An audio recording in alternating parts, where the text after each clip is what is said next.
মোৰ অন্য এটা মিনি ব্লগলৈ সকলোকে স্বাগতম জনালোঁ আৰু আজি ভিডিঅ'টো আৰম্ভ কৰিলোঁ। আজি আমি এটা বিশেষ ঠাইলৈ গৈ আছোঁ। বলকচোন আমাৰ লগতে সেই বিশেষ ঠাইলৈ যাওঁ। আজি অদলাগাঁৱৰ মুক্তেশ্বৰী দেৱালয়ত বেউলা লক্ষিন্দৰৰ বিয়া।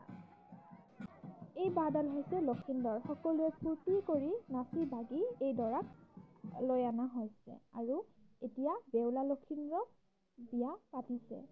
বিয়া হোৱাৰ পিছত আমি সকলোৱে সেৱা জনালোঁ আৰু গোসাঁইক অৰ্থাৎ বেউলা লক্ষিন্দৰক মন্দিৰলৈ আগবঢ়াই লৈ অনা হৈছে। ঘৰলৈ আহি আকৌ নতুনকৈ সাজি কাচি আকৌ এবাৰ মন্দিৰলৈ যাবলৈ আমি সকলোৱে ওলাই গ'লোঁ।